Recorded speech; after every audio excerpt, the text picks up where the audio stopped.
그러면 시장 분석이라는 뭐냐? 대표님이 명확하게 딱 고객을 설정을 해야 마켓이 나와요. 고객 정의는 내가 하는 거예요, 내가. 고객 정의는 내가 하는 겁니다. 그러면 이 고객에 맞춰서 이 고객들이 다 모여있는 전체 시장을 한번 찾아보니까 요만큼의 시장이 나오네. 이런 시장은요, 아주 러프하게 찾는 시장이에요. 요거는 구글 검색해도 이 시장에 대한 정보는 나와요. 아주 큰 전체 시장에 대한 얘기 나와요. 근데 여기서 이제 이슈가 뭐냐? 유효 시장이라는 걸 찾아야 돼요. 유효 시장. 유효 시장. 유효 시장이 뭐냐? 유효한 시장입니다. 유효한 시장. 내가 사업하는데 내 입장에서 유효한 시장. 그래서 검색해보니 구글 검색해보니 이렇게 크게 나오는데 내가 내 입장에서 유효한 데는 딱 요만큼만 있는 것 같은 거예요. 이거는 나한테 유효한 시장이 아닌 거예요. 이거는 다. 그래서 얘네들을 뭐라고 하냐면 얘네들을 안일비자를 써가지고 비유효 시장입니다. 비유효 시장. 우리가 고객 정의를 하면 아주 러프하게 이 시장에 대한 얘기를 할 수가 있어요. 할 수 있는데 비유효 시장을 제거를 해야 돼요. 찾은 다음에. 이거 어떻게 비유효 시장을 제거하냐? 이거 제거하는 기준은 QCD 가지고요. QCD가 뭐냐? 퀄리티, 코스트, 딜리버리. 내가 아무리 노력을 해도 이 퀄리티는 못 만들어낼 것 같아. 네. 제가 지금 가죽공예 배운다고 해가지고 에르메스 그 가방을 만들 수 있을까요? 한 2년 내에 못 만들 것 같아요. 네. 뭐 그런 의미입니다. 내가 아무리 여기서 뭐 기술 개발한다고 해도 지금 저 수준의 기술을 만들 수 있을까? 퀄리티에 대한 부분이에요. 이 뭐하고 연결되어 있냐? 코스트에 대한 부분과도 연결되어 있습니다. 내가 할 수 있어. 할 수 있는데 돈이 너무 많이 들어서 못하겠어. 이건 코스트 때문에 비유효를 제거하는 겁니다. 딜리버리는 뭐냐? 내가 여기 한양대 주변에서 중국집 하는데 부산까지 짜장면 배달할 수 없는 거 아니에요. 딜리버리 이슈가 있다고. 예전에 컨설팅 했던 회사 중에 한 군데가 현대중공업의 그 엔진에 들어가는 뭐 철심 코일 만드는 회사가 하나 있었어요. 근데 얘기 들어보니까 그 회사에서 현대일렉트릭에 납품을 하는데 현대일렉트릭에서는 회전기를 만드는데 이거를 현대중공업에 납품할 수 있는 수준이니 다른 데도 납품할 수 있죠. 근데 왜 미국과 유럽 시장에 안 나가냐 하니까 이 배송비가 너무 많이 든대요. 딜리버리 이슈 때문에 별로 실효성이 없답니다. 그러니까 딜리버리 이슈 때문에 안 가는 경우들도 있어요. 그래서 비유효를 제거할 때는 이 QCD 관점에서 일단 비유효 부분을 찾아내야 됩니다. 하나 더 있어, 하나는 이거 하나는 좀 애매하긴 한데 말하기 좀 애매한 거예요. 하나는 우리 회사의 계열사다. 내가 포스코인데 현대차 계열사에 현대제철에서 만드는 거를 내가 납품할 수 있을까? 못해요.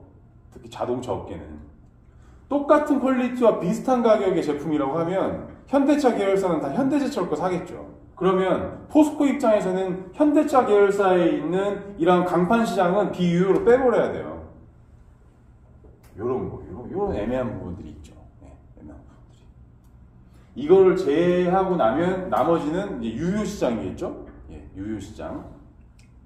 대표님들 사업계획서 강의 때 많이 듣는 탐샘솜. 이게 탐이에요, 전체. 이게 탐이에요. 셈이 뭐냐? 비유효를 제거한 애들이 셈이에요. 예. 그럼 우리는 요걸 찾아내는 게 중요해요. 비유효 시장을 제거한 내가 아주 러프하게 조사한 이 구글 검색해서 나온 이 자료 중에 비유효를 내가 제거를 일단 해요. 그럼 이거는 내 현실적인 역량에 기초해서 제거하는 시장입니다. 현실적인 역량에 기초해서. 이게 그럼 우리는 근데 사업계획 썼을 때 어떻게 쓰시냐면 이거를 우리 그 전체 유효 시장으로 막 그냥 마음대로 막 보고 쓰거든요. 근데 계획서에 내가 이 전체 시장에서 어떤 기준에 의해서 이 비유효를 제거했는지에 대해서 만약에 시장 분석에서 썼다. 정말 잘 쓰신 겁니다. 사업계획서. 예, 정말 잘 쓰신 거예요. 그러면 이제 여기서 우리가 시장 세분화 한다고 하잖아요. 마케팅에서 중요한 시장 세분화. 그러면 이 유효 시장에서 세분화하는 거예요. 이렇게 지역으로 쪼개든 아니면은 어떤 카테고리로 쪼개요. 이 기준 쪼개는 기준은 대표님 마음, 기획자 마음이에요. 쪼갠 다음에 이거를 시장 세분화라고요. 예. 시장 세분화. 이 전문 용어로 마케팅 전략 세울 때 전체 마켓에서 STP라고 해요. STP. 여기서 S가 뭐냐? 세그멘테이션. 시장 세분화. 비유효에 대한 개념 없이 비유효를 제거하지 않고 하는 시장 세분화는 의미 없습니다. 뭐하러 이거 시장 세분화를 해요? 내가 갈 수도 없는 데인데 여기는 내가 백날 죽었다 깨도 지금 상황에서 못 가는 데인데 유효 시장을 만든 다음에 시장 세분화를 하는 거예요. 마켓 세그멘테이션을 하고 타겟팅은 뭐냐? 세분화한 시장 중에 한 개나 두 개를 고르는 거예요. 세분화를 좀 더 해볼게요. 네. 세분화한 시장이 내가 내 기준으로 유효 시장을 세분화해보니까 1, 2, 3, 4, 5, 6 이렇게 있네. 그런데 이 세분화된 시장 중에 나는 3년 동안 2번하고 5번을 집중 공략할 거예요. 예. 요게 타겟팅입니다. 타겟팅. 그리고 우리 요즘에 모든 스타트업들이 좋아하는 탐샘송 관점에서 얘가 쏨이에요. 예. 타겟팅. 마케팅 전략에서의 STP에서 타겟팅. 예. 타겟팅이 되어야 이제 포지셔닝에 대한 얘기를 할 수가 있어요. 예.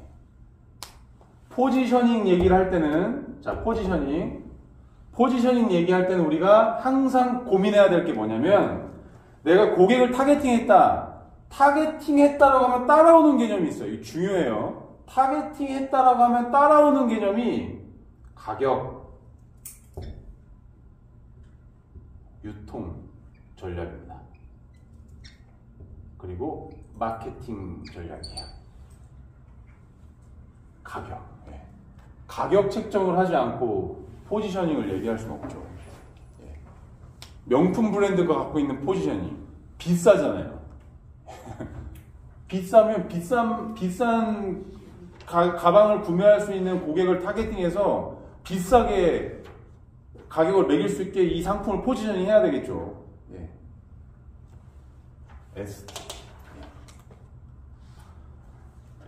이게 그 탐샘솜하고 마케팅 전략에서 STP를 이렇게 이해하고 계셔야 돼요.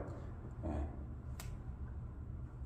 근데 처음에 요 전체 마켓은 어떤 개념에서 시작했냐면 우리가 고객 정의에서부터 시작했다는 겁니다.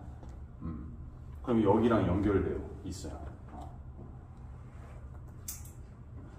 가끔 이제 R&D 사업 계획서를 평가받다 보면 막 짜증나요. 이거 내가 개발해도 뭐 바로 개발할 수 있을 것 같은 막 이런 얘기하는 심사위원들도 있고 막 그렇거든요. 그럴 때 이제 저는 약간 좀 부끄럽고 그렇습니다.